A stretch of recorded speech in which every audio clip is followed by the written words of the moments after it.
সেলসের কাজে সেবারে গিয়েছিলাম বিভূতিপুর। সেখানে যাতায়াত নৌকা পথে ছাড়া হয় না। কাজ সেরে যখন নৌকার ঘাটে পৌঁছালাম তখন ঘড়িতে দেখি সময় রাত 9:10। এদিকে আকাশটাও মেঘলা করছে। ঘাটে পৌঁছে দেখি চারিপাশ ফাঁকা।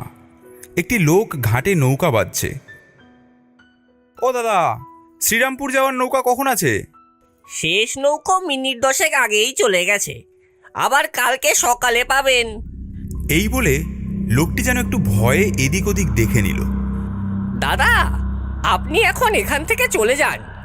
আকাশের অবস্থাও ভালো নয়, আর রাতে এই ঘাটে থাকাও ঠিক নয়, কারণ গভীর রাতেই সে আসে নৌকা নিয়ে। বাঁচতে চান তো চলে যান এখান থেকে। খবরদার, কোনো নৌকায় উঠবেন না কাল সকালের আগে, বুঝতেই পারছেন। এই বলেই লোকটি হন হন করে হেঁটে অন্ধকারে মিলিয়ে গেল। লোকটার কথাগুলো আমার কেমন জানি অবাক লাগলো। আমি কেবল একাই এখানে থেকে গেলাম। চারিপাশ অন্ধকার। কি আর করার, এত রাতে এই অচেনা জায়গাতে কোথায় আর যাব? তাই কাছের একটা বেঞ্চে গিয়ে বসলাম। কিছু সময় বসে থাকার পর গঙ্গার ঠান্ডা হাওয়াতে চোখটা লেগে আসছিল। এমন সময় জলের শব্দ পেলাম।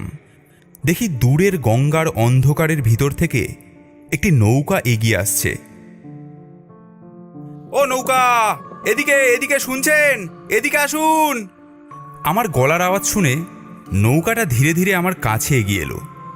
দূর থেকে বোঝা না গেলেও সামনে আসতেই দেখলাম নৌকাটা বেশ বড়, অন্ততপক্ষে 10 থেকে 12 জন বসতে পারবে। আর দেখতেও ঠিক সাধারণ নৌকার মতো নয়। নৌকাটির ওপরে বড় বড় করে লেখা পরপারের সঙ্গী। নৌকাটি যে চালাচ্ছে তার মুখ ঠিকঠাক দেখা যাচ্ছে না। ফ্যাস ফ্যাস গলাতে সে জিজ্ঞাসা করল, কি, কোথায় যাবেন? শ্রীরামপুর যাব। যদি নৌকা করে ওখানে পৌঁছে দেন খুব উপকার হতো। টাকাটা একটু বেশি লাগলে তা দিয়ে দেব। ঠিক আছে, উঠে আসুন, আপনাকে সঠিক জায়গাতে পৌঁছে দেব।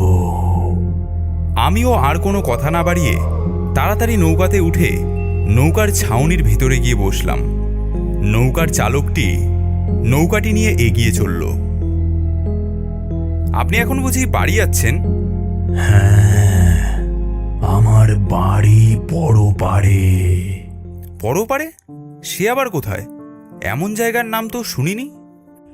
নৌকা চালকটি এই কথা শুনে সামান্য মাথাটা তুলে আমাকে একবার দেখল।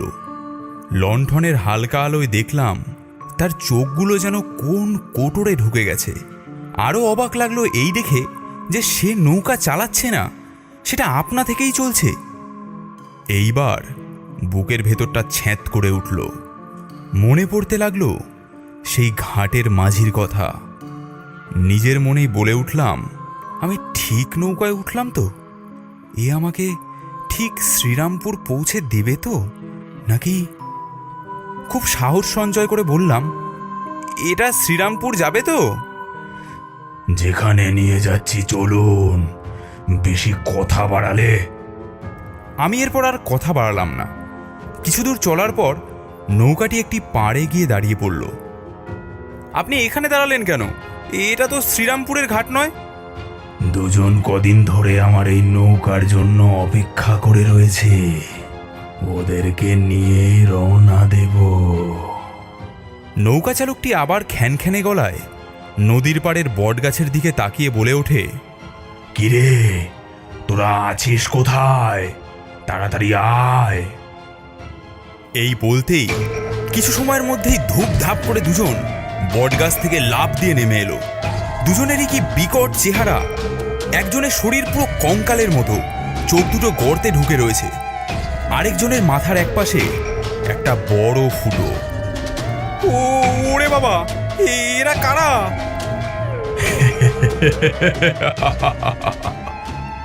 এরাও আমাদের সাথে পরপারেই যাবে।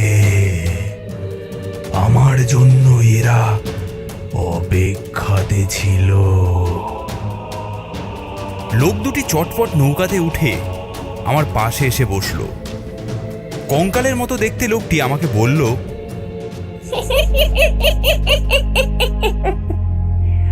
ও দাদা, কিভাবে টসকালেন? বেশ তাজাই তো মনে হচ্ছে। টসকালেন মানে কি বলছেন এসব? আমি শ্রীরামপুর যাব, আর আপনাদের এমন বিভৎস দেখতে কেন? আমরা যাব পরপারে, যেখানে সবাই মরার পরে যায়। এই নৌকাটাতে তো লোকে অবঘাতে মরার পর ওঠে। তা আপনি কিভাবে? গলায় দড়ি দিয়ে নাকি বিষ খেয়ে? আমি তো পুলিশের গুলি খেয়ে কবের থেকে এই বট গাছে বসে আছি। আজকে যম মহারাজ এলো। কেমন নির্বিকারভাবে দুজন কথা বলে চলেছে। এদিকে আমার সারা গায়ে কাটা দিয়ে উঠছে, গলা শুকিয়ে যাচ্ছে। যম মহারাজ, আপনি এত দেরি করলেন কেন আসতে? ফলিডল খেয়ে টপকেছিলাম, তাই বারবার তেষ্টা পাচ্ছিল। এদিকে পবিত্র গঙ্গার জলও খেতে পারছি না, বাড়ির লোক পিণ্ডি বিসর্জনও দেয়নি। উফ, সে কি ঝামেলা! শুনেছি পরপারের কালো জল খেলে তেষ্টা মিটে যায়। দাদা, এরা এসব কি আজগুবি কথা বলছে? আমার বাড়ির লোক আমার জন্য অপেক্ষা করে আছে। দয়া করে বলুন না, শ্রীরামপুর আর কত দূর? শ্রীরামপুর?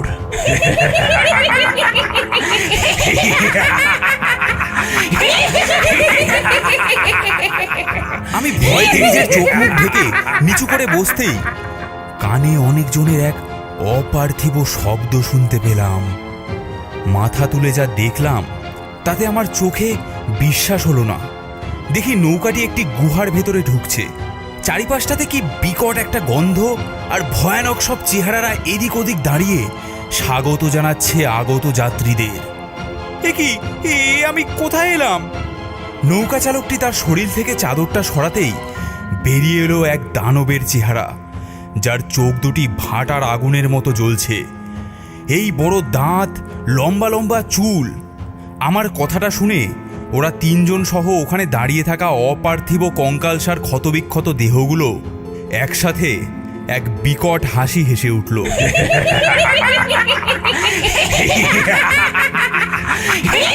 নৌকা চালকটি বলল, আরে মূর্খ, তুই এখন নরকে এসেছিস। আমি হলাম যম। তুই আর ফিরে যেতে পারবি না। এবার থেকে তোকে এখানেই থাকতে হবে। কি বলছেন? না, হতে পারে না।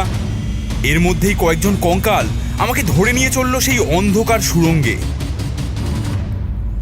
হঠাৎ আমার ঘুমটা ভেঙে গেল। দেখি আমি সেই আগের রাতের বেঞ্চেই বসে আছি।